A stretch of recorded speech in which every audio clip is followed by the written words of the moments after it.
And that really kind of also revolves around this concept of the magnum opus. Now, strategy number 3 is basically finding a worthy magnum opus goal. And this kind of gets a little complicated, but I'm going to do my best to explain it. The magnum opus goal is sort of different than your Holy Trinity goals. So most of the time, it can fit within one of the 3 categories. So essentially, by achieving your magnum opus goal, you can fulfill all the characteristics of the Trinity. So my personal check for magnum opus goals is often by asking myself one simple question. If I were to do this for the rest of my life, would I be happy? If the answer is yes, then that means you probably found a worthy magnum opus pursuit.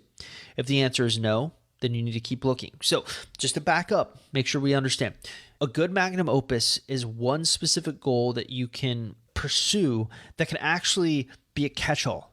It will help health, it will help wealth, and it will help relationships. Once again, I'll be happy to use myself as a guinea pig and open up here in a way that I really haven't opened up very much.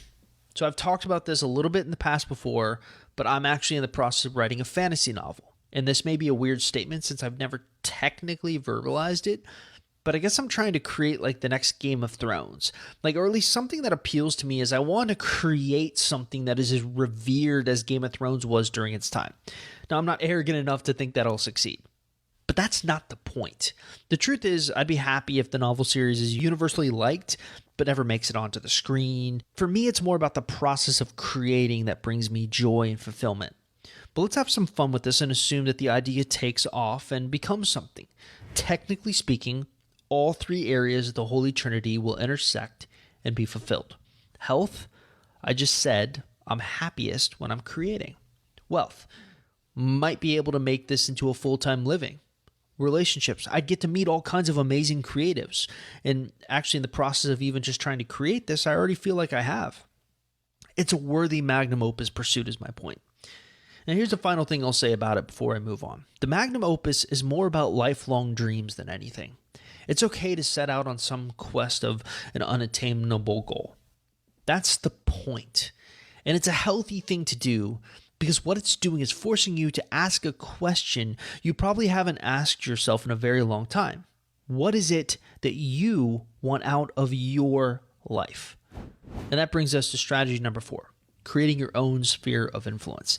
Lately, I've been taking a lot of flack for my comments on the sphere of influence. If you're not familiar, the sphere of influence is basically the people you surround yourself with whose opinions you truly care about. So usually these are intimate relationships, close relationships, but anything that's casual relationships or distant acquaintances don't usually count. So you're always looking for friends, family, lovers as being kind of the most important aspects of your sphere of influence. That's not the controversial part. The controversial part that's been giving me some flack, or I've been getting some flack for, is me quoting a line from a TV show called Billions. And the line is, "I don't hold on to a loser. The moment it doesn't feel right, I let it go and get away from it." The argument I'm trying to make is that who you surround yourself with after a breakup matters greatly to how you respond to that breakup. We've actually seen this by simply paying attention to how people transform within our private Facebook support group. Yet my argument comes under scrutiny with how I recommend people on how to handle individuals in your sphere of influence who aren't adding much to your life. And we've all been there. We've all had that one friend who takes more than they give, who makes everything about them, who isn't there when you need them most. My question is a simple one. Why should you still be friends with a person like this if they're not adding value to your life?